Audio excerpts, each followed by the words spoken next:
Parlez-moi d'IA. Mesdames et messieurs, bonjour. Je suis un super-ordinateur Karl, cerveau analytique de recherche et de liaison. C'est une machine qui ressent les choses. On nous raconte n'importe quoi sur l'IA.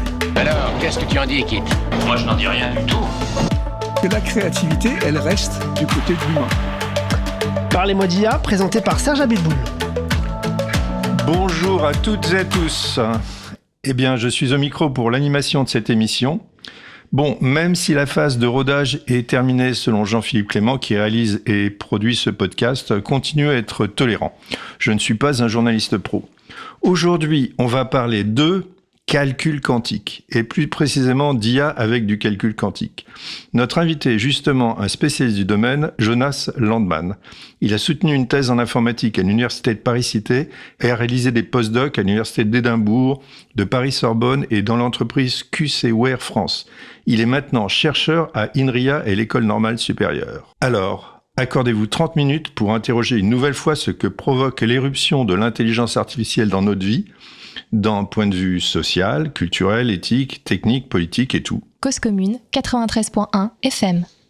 Vous êtes bien sur Cause Commune, la voix des communs, la voix des possibles. Vous nous écoutez sur le web, cause-commune au singulier.fm et sur son app mobile, sur la bande FM à Paris sur 93.1 et sur le DAB+, en podcast sur votre plateforme préférée. Chers auditoris, si vous appréciez Parlez-moi d'IA, vous pouvez nous aider en likant et en partageant notre émission. Cela nous fait connaître car ça manipule les algorithmes. Et c'est cool de manipuler un algorithme. Vous écoutez Parlez-moi d'IA. Dans ce podcast, on parle d'intelligence artificielle, une nouvelle science qui transforme le monde. Une autre science pointe son nez qui pourrait aussi bien bousculer nos habitudes, le calcul quantique. Alors, quand des chercheurs comme Jonas Landman se placent à la frontière entre l'apprentissage automatique et le calcul quantique, nous sommes évidemment passionnés par le sujet. J'ai invité Jonas, qui est chercheur à INRIA, pour nous en parler. Alors, en voiture avec lui. Bonjour Jonas. Bonjour Serge. Merci d'être avec nous en studio pour l'émission Parlez-moi d'IA. Peux-tu nous dire rapidement quel est le parcours qui t'a conduit à une thèse en informatique ? Alors, mon parcours, c'est un parcours assez scientifique, bien entendu, assez chaotique, ce qui m'a permis de m'intéresser à beaucoup de sujets durant mes études, pour finir un peu, comme tu l'as dit, un peu à l'interface entre plusieurs domaines qu'on ne voit pas souvent ensemble, à savoir la physique quantique et le machine learning ou l'IA, comme on dit. Alors, j'ai étudié à l'École Polytechnique, puis à UC Berkeley, aux États-Unis. Et c'est là-bas où j'ai découvert ce domaine de l'informatique quantique. J'ai commencé une thèse à l'université Paris-Cité, dans un laboratoire qui s'appelle l'IRIF. Et après, comme tu l'as dit, des post-doctorats et aujourd'hui chercheur à l'INRIA et à l'ENS. Merci. Maintenant qu'on a compris un peu d'où tu viens, on va parler de ta thèse. Alors, mesdames et messieurs, accrochez-vous. Je sais que c'est difficile, mais pourrais-tu nous donner une petite intuition de ce qu'est le calcul quantique ? Alors, c'est jamais facile. Et si j'arrive à donner une intuition, c'est probablement qu'elle sera un peu trop simpliste et donc potentiellement erronée, mais on va commencer par l'intuition quand même. Alors, l'informatique d'abord, non quantique, on va dire que c'est la manipulation de l'information. Et une image qu'on a, c'est qu'on sait tous qu'il y a des 0 et des 1 quelque part. Mais qu'est-ce que c'est que ces 0 et ces 1 ? Dans nos téléphones portables, dans nos ordinateurs, il y a des 0 et des 1. Il s'avère que c'est des petits objets. Il y a vraiment des milliards et des milliards de petits objets dans nos ordinateurs qui sont ce qu'on appelle des bits et ils sont dans un état 0 ou 1 et c'est en fait comme des petits interrupteurs, des petits objets. Et aujourd'hui, ils sont tellement petits, ils font quelques nanomètres de large, c'est pour ça qu'il y en a des milliards. Et voilà, un ordinateur, ça manipule les états de ces petits interrupteurs, ces 0 et ces 1. Alors maintenant, on se demande qu'est-ce qui se passe si on remplace ces objets-là, qu'on appelle des transistors, les interrupteurs, par autre chose, disons par carrément des atomes qui pourraient être dans 2 états, 0 et 1, ou des photons qui pourraient être dans 2 états, des électrons, etc.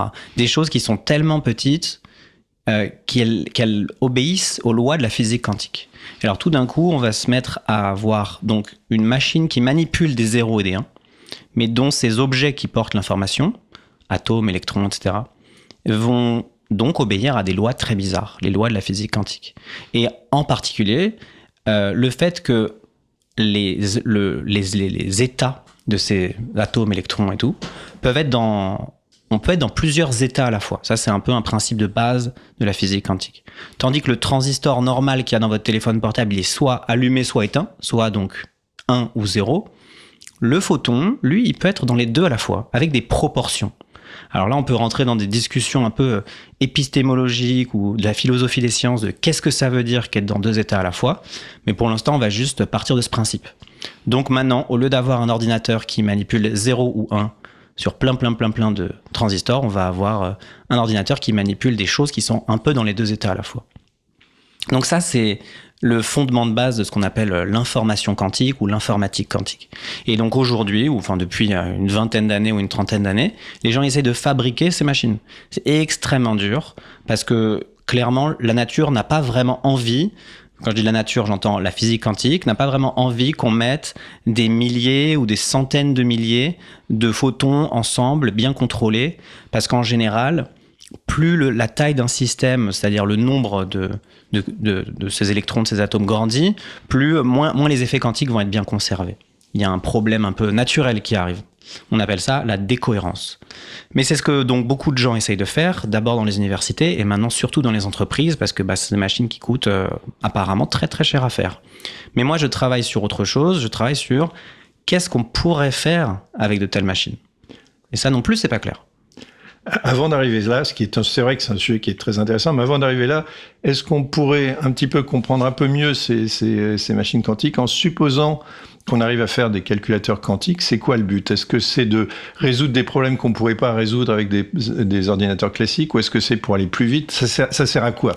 C'est une très bonne question. Et effectivement, si ça sert à rien, pourquoi les construire? Au-delà du fait que c'est super intéressant et qu'on pourrait faire de la science intéressante, on va essayer de faire des choses peut-être pratiques pour la science ou des calculs qu'on ne pouvait pas faire avant. Alors, c'est toujours compliqué en informatique de dire qu'est-ce que ça veut dire un calcul qu'on ne peut pas faire. Il y a des calculs qu'on peut faire, mais qui prendraient la durée de l'existence de la planète Terre ou de l'univers. Donc, on va dire qu'on ne peut pas les faire. Mais donc voilà, on aimerait que des algorithmes, des problèmes dont les solutions qu'on connaît aujourd'hui sur nos ordinateurs ou les super calculateurs non quantiques, c'est-à-dire classiques, comme on dit chez nous, on aimerait pouvoir les accélérer sur ces ordinateurs. Ou résoudre des problèmes qui semblent être assez naturels sur un ordinateur quantique, par exemple, des problèmes de la physique quantique. Donc c'est ça qui a motivé initialement la création des ordinateurs quantiques, notamment une conférence de Richard Feynman en 1982. Il a dit, on sait que faire des calculs de physique quantique, c'est-à-dire simuler la physique quantique, c'est extrêmement lent sur un ordinateur normal. Pourquoi? Parce qu'il faut se balader dans plein d'états à la fois, je peux y revenir juste après. Si on avait un ordinateur quantique lui-même, a priori, on pourrait résoudre ces problèmes plus rapidement. Et alors, on en est où aujourd'hui? Est-ce qu'on sait déjà fabriquer des ordinateurs quantiques? Est-ce qu'on sait fabriquer des ordinateurs quantiques suffisants, puissants pour résoudre de tels problèmes? On en est où? Alors, donc ça, c'est la partie machine et qu'est-ce qui est fabriqué. Alors oui, les ordinateurs quantiques existent. Il y en a plein dans le monde entier. Moi, je me rappelle la première fois que j'ai écrit un algorithme qui devait être, c'est-à-dire du code, qui va être envoyé sur un ordinateur quantique et que j'ai reçu le résultat donc via Internet. C'était un ordinateur qui avait 5, on appelle ça les qubits pour dire des quantum bits, et donc qui était à base de circuits électroniques supraconducteurs, mais peu importe. J'ai envoyé un algorithme sur un ordinateur quantique à 5 qubits en 2017. Aujourd'hui, il y a des ordinateurs quantiques à plus de 100 qubits, et peut-être beaucoup de gens n'auraient jamais parié là-dessus à l'époque. Donc ça avance, les machines avancent, mais c'est bien trop petit pour faire des choses qui sont, on va dire, les 3 critères, infaisables par l'ordinateur classique, infaisables au sens trop lent, utile, je dirais au moins utile à la science, parce que bien sûr tout le monde veut que ce soit utile commercialement, mais utile à la science ce serait déjà pas mal, mais on n'y est pas. Et le 3e critère, je sais pas ce que c'est, mais disons un truc qui marche bien à tous les coups, quoi.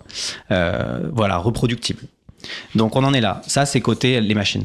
Maintenant, côté algorithme, qu'est-ce qui existe? On peut quand même prouver que certains problèmes vont être mieux résolus sur ordinateur quantique comparé à un ordinateur classique. On peut le prouver mathématiquement. Ça, c'est un peu mon job et le job de des computer scientists, comme on dit en anglais, ou des informaticiens, ou je sais pas vraiment quel est le mot en français d'ailleurs pour parler des... Il y a pas de mot. Informaticien. Ouais, c'est pas... Ou développeur. Bon, donc des théoriciens des algorithmes, on va dire. Avant de passer aux algorithmes, une dernière question sur ces machines. Est-ce que c'est idiot de demander si elles pourraient changer quelque chose, par exemple pour la frugalité? Est-ce qu'elles pourraient être plus frugales que des machines classiques? Alors ça, c'est une très grande question. Alors à la base, moi, ce que j'avais compris, ce qu'on m'avait vendu, c'est que oui, les ordinateurs quantiques, ça allait être beaucoup moins gourmand en énergie parce que on fait les calculs beaucoup plus vite. Donc voilà, de fait, au lieu de faire tourner l'ordinateur pendant, disons, 10 jours ou 2 mois, on va le faire tourner 10 secondes. Donc voilà, alors, en fait, c'est un peu plus compliqué que ça.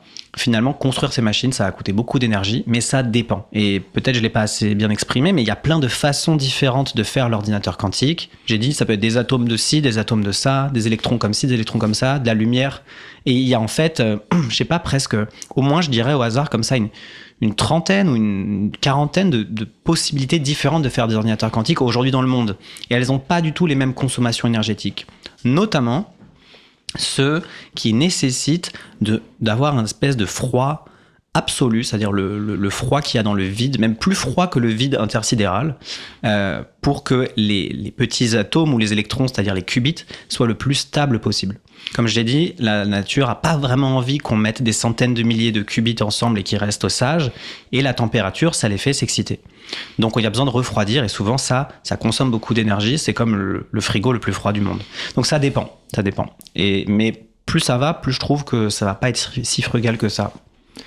Maintenant, quelle est la place de la recherche française et européenne concernant le quantique et l'IA quantique? Quelle est la place aussi des startups et de l'industrie française? Est-ce que c'est un domaine qui est particulièrement concurrentiel et est-ce que le partage des savoirs fonctionne? Oui, alors c'est un domaine qui a beaucoup d'attraction et je l'ai vu là depuis à peu près 6-7 ans que je suis dans ce domaine. Voilà, c'est assez rare de voir des domaines aussi actifs. Donc en France, on est bien loti dans le sens où on a toujours eu une très très bonne école de physique quantique avec des grands chercheurs, des prix Nobel, et donc on était très bien loti. On a aussi une très bonne école en IA et en mathématiques, donc tous les ingrédients sont là. Cependant, petit bémol sur la France, c'est que nos grands chercheurs français, nos grands prix Nobel, n'ont jamais vraiment cru dans l'ordinateur quantique. À juste titre, parce que c'est une machine qui est très très dure à faire, mais je pense qu'il y a une position française d'il y a 15 ans, 20 ans, de dire ça sert à rien d'aller vers là. Et là maintenant tout le monde retourne un petit peu sa veste pour ceux qui sont pas à la retraite, et on a peut-être pris un petit retard, mais qu'on a rattrapé du mieux qu'on pouvait. Alors la France au sens l'État français a investi beaucoup d'argent dans la recherche publique, dans les collaborations internationales. L'Europe a beaucoup investi et aussi dans la création de start-up. Donc il y a un vrai boom qu'il y a eu dans la recherche, dans à la fois l'intérêt qu'ont les gens et le fait qu'il y a des financements pour recruter des thésards, des postdocs et lancer des projets qui coûtent cher. Maintenant, il y a beaucoup de startups qui se sont montées en France. Bon, beaucoup, il y en a, on va dire 5. Elles se sont toutes créées vers 2018-2019. Et depuis, il n'y en a pas beaucoup. Alors là, je parle surtout des startups qui veulent fabriquer un ordinateur quantique, ce qui est une tâche phénoménale et un peu folle. Il faut vraiment être inconscient pour se lancer là-dedans. Et c'est sublime, du coup, d'oser. Donc, on en a 5.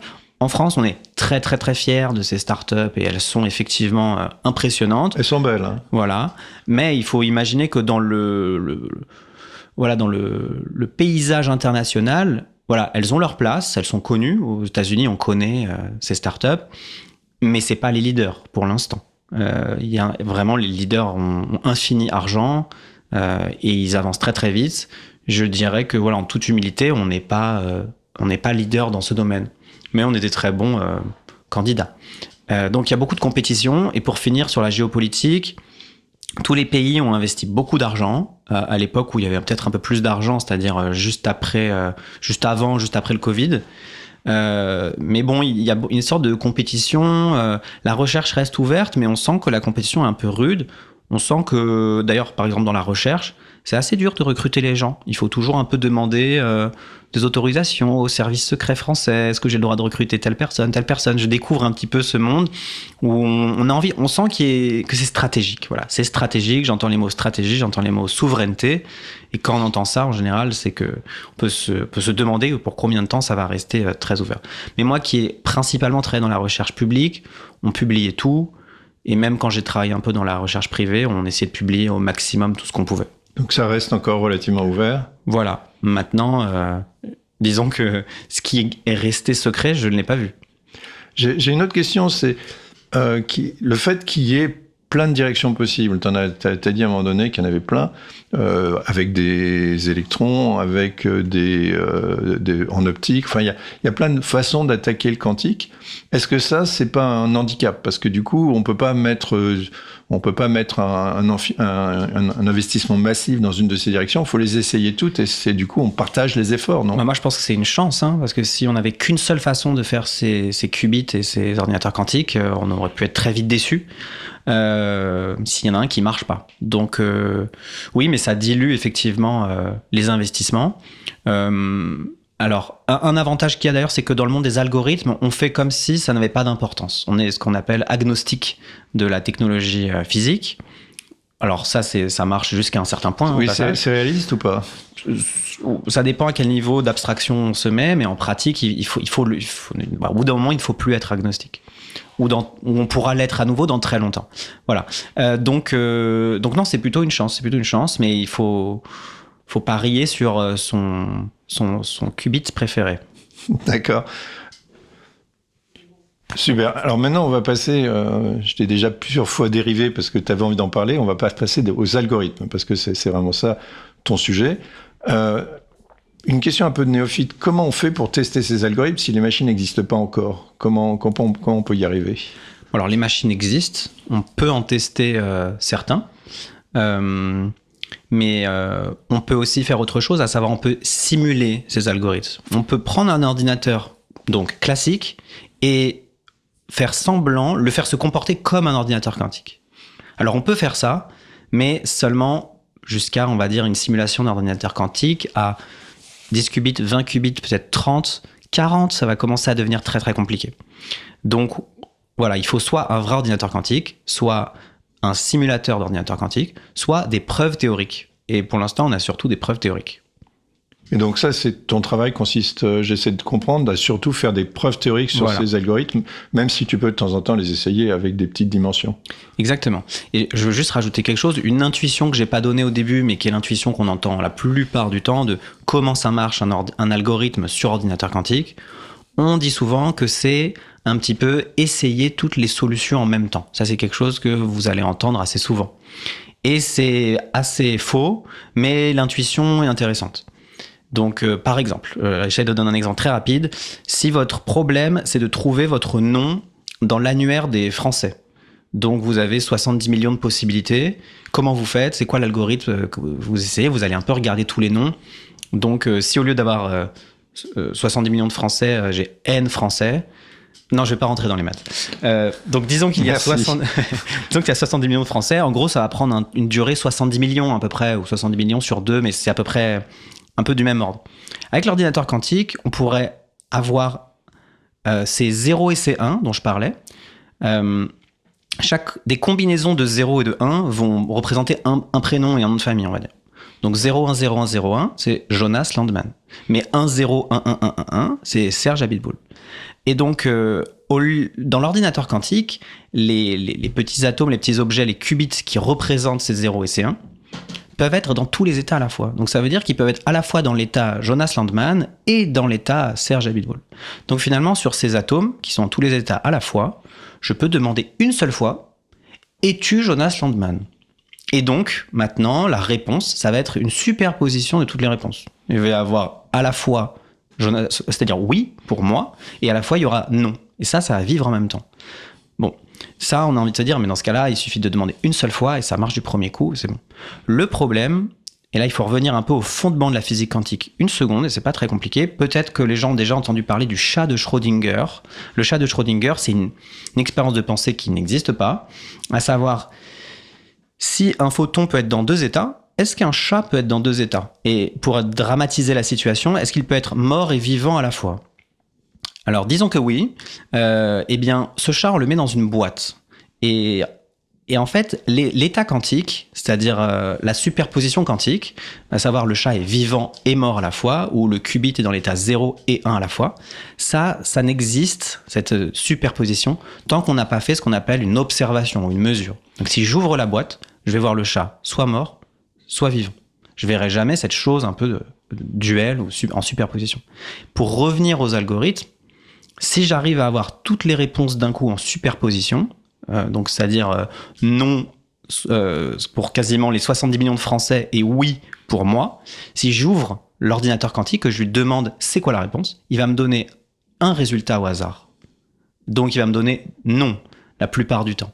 Ça, c'est juste pour donner l'intuition de pourquoi c'est un peu plus compliqué que juste dire je fais tous les calculs en même temps. Le problème, c'est à la fin comment je récupère la réponse. Comment je passe du monde quantique au monde classique, parce que nous, jusqu'à preuve du contraire, on est dans le monde classique. Et donc, en essayant d'avoir un peu plus d'intuition, parce que c'est compliqué quand on ne connaît pas, moi je connais les algorithmes classiques, pas du tout les algorithmes quantiques, ça a l'air d'être une réflexion, un raisonnement totalement différent. De réaliser un problème avec un algorithme quantique n'a rien à voir avec un algorithme classique. Oui, voilà, en fait, ce qu'il y a de commun, c'est le problème. C'est peut-être parfois cette idée d'étape, on veut résoudre un algorithme en plusieurs étapes, mais oui, fondamentalement, c'est très différent. On parle de circuits quantiques, de portes logiques quantiques, et voilà, c'est clair que c'est pas si facile de se mettre à comprendre un algorithme quantique. Bon, merci. Alors maintenant, ce que j'aimerais bien, c'est que tu nous parles un petit peu de ta recherche maintenant, parce que je la trouve passionnante. J'avais commencé à essayer d'expliquer ce que j'avais compris, mais je préfère que tu expliques toi-même aux auditeurs, avec tes mots, sur quoi tu travailles et quel est ton projet de recherche actuel.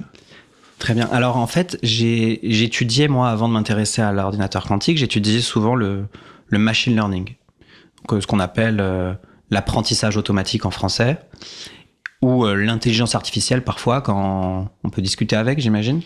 Moi, j'appelle ça l'apprentissage automatique. L'idée, c'est une suite d'algorithmes où on va donner plein d'exemples. Et l'idée, c'est que l'algorithme, au bout d'un moment, apprenne à reproduire ces exemples, on va dire, pour la faire très, très succinctement. Les mathématiques derrière ces algorithmes, je les ai toujours trouvés très intéressants, très beaux. Et le champ mathématique principal qu'on utilise là-dedans, c'est ce qu'on appelle l'algèbre linéaire. Voilà, je ne vais pas aller plus dans les détails, mais c'est le monde merveilleux des vecteurs et des matrices et des dimensions de taille n. Bref, il s'avère que la physique quantique, qui est un autre sujet que j'avais étudié parce que j'étais passionné de science et que je voulais comprendre ce grand pan de la science du XXe siècle, il s'avère que la physique quantique, c'est aussi partout de l'algèbre linéaire, des vecteurs et des matrices. Donc, il y a un peu un socle commun mathématique inattendu entre la physique quantique, d'une part, et l'apprentissage automatique, d'autre part. Ce qui donne l'occasion de se dire, mais tiens, on peut essayer de faire des algorithmes sur ordinateur quantique pour résoudre les problèmes d'apprentissage automatique. Voilà, c'est un peu comme ça que j'ai fait ça. Je me suis trouvé là-dedans. En 2017, il y avait très peu de gens qui travaillaient dessus, mais quand même certains. Et ça, maintenant, il y a beaucoup de monde sur ce sujet. Donc ça, c'était résoudre avec de l'informatique quantique, avec un calculateur quantique, des problèmes d'intelligence artificielle. C'est ça. Mais est-ce que j'avais cru comprendre que dans ton projet actuel, c'était presque faire l'inverse, c'est-à-dire simuler du calcul quantique avec des réseaux neuronaux. Oui, alors en fait, donc les deux sujets m'intéressent individuellement, on va dire l'informatique quantique et l'apprentissage automatique. Moi, quand il y a les deux en même temps, ça me passionne. Et effectivement, j'ai passé beaucoup de temps à me demander est-ce qu'on peut faire l'apprentissage automatique sur ces ordinateurs bizarres ? Et là, en ce moment, je me demande autre chose, à savoir est-ce que finalement l'apprentissage automatique, les réseaux de neurones, ils ne seraient pas finalement très forts en physique quantique, tout seul, sans besoin d'un ordinateur quantique. Et ça, c'est une grande question qu'on peut élargir d'ailleurs. Est-ce que les réseaux de neurones, donc c'est cette structure algorithmique qui est derrière toutes les dernières avancées de ChatGPT à la génération de vidéos, à tout plein de choses, ces réseaux de neurones, ils font plein de choses. Est-ce qu'ils peuvent apprendre, avec de très grands guillemets, la physique quantique ? pourrait se demander en élargissant, est-ce qu'ils ils peuvent apprendre la mécanique des fluides, plus globalement la physique en fait. Donc ça c'est intéressant. Sachant que la physique quantique, c'est très difficile parce que, comme j'ai dit, les états quantiques, c'est des choses qui sont dans... les systèmes quantiques, pardon, c'est des choses qui sont dans plein d'états à la fois. Et on parle d'un nombre exponentiel d'états à la fois. Ça veut dire beaucoup, beaucoup trop. Alors, est-ce qu'un réseau de neurones peut représenter ces systèmes, ces états exponentiels ? C'est une question. Il n'y a pas d'impossibilité mathématique à ce qu'il le fasse. Alors si, il y a clairement une impossibilité mathématique, mais on se demande si, en pratique, les systèmes quantiques qu'il y a, on va dire, dans la nature, par exemple, si je prends une molécule d'une plante, une molécule d'un médicament, le matériau qui compose un panneau solaire, si je veux trouver les propriétés de ces choses-là, je dois décrire la physique quantique, je dois utiliser les lois de la physique quantique pour les décrire. Maintenant, c'est très difficile à faire avec un ordinateur classique. L'ordinateur quantique pourrait aider. Est-ce que les réseaux de neurones, finalement, ne pourraient pas aussi fonctionner ? Donc ça, c'est des questions de recherche très actuelles. Et Voilà. c'est des questions encore ouvertes. Très ouvertes. Alors, ça fait un petit peu des communautés dans la recherche. Et il y a ceux qui disent oui, les réseaux de neurones vont tout résoudre. Exemple, le PDG de l'entreprise DeepMind, donc qui est à Google et qui a eu le prix Nobel de chimie pour AlphaFold, et il dit dans sa conférence de prix Nobel, je pense que les réseaux de neurones peuvent apprendre la physique quantique, pas besoin d'ordinateur quantique, et d'autres conjectures assez rocambolesques. Et il y en a d'autres qui disent non, il y a besoin d'ordinateur quantique, et il y a ceux qui mangent des pop-corn et qui regardent la bagarre comme moi. Bon, on va attendre le résultat. Tu nous le diras, tu viendras peut-être nous en parler un jour. Une thèse dans ce domaine-là, ça doit être hyper compliqué parce que tu as besoin de compétences en maths, tu as besoin de compétences en physique quantique, tu as besoin de compétences en informatique. Comment ça fonctionne une thèse dans ce domaine ? Bon, comme dans tout domaine, il faut passer un peu de temps pour comprendre ce qui a été fait auparavant, ce qui est en train d'être fait en ce moment. Il faut beaucoup travailler, lire et participer à des conférences pour se demander, tiens, ici, sur ce domaine, sur cet article, il y a peut-être une question que je me pose, qui n'a pas encore été posée, et je vais essayer d'y répondre. C'est vraiment, on apprend en thèse à se poser des questions une fois qu'on a compris le domaine. Et si on réussit à y répondre, eh ben, on peut commencer à écrire un article, à le présenter à la communauté scientifique dans le monde entier, voir si ça suscite de l'intérêt. Donc c'est ça. Mais je pense pas que ce soit spécialement plus difficile en informatique quantique qu'en biologie neuronale ou je ne sais quoi. Mais le fait que ce soit pluridisciplinaire, que des fois, dans la question qui t'est posée, il te manque une technique. Eh ben, il faut l'apprendre. Il faut s'entourer de plein de gens surtout. C'est l'heure de conclure. Merci Jonas pour ce partage de tes connaissances, de tes expertises, de tes passions. Ça a été super sympa de vivre ça avec toi. Je ne sais pas pour nos auditeurs, mais pour moi, cette idée de calcul quantique, si elle est restée aussi mystérieuse, est devenue un peu plus concrète quand même. Trop merci Jonas. Merci à toi.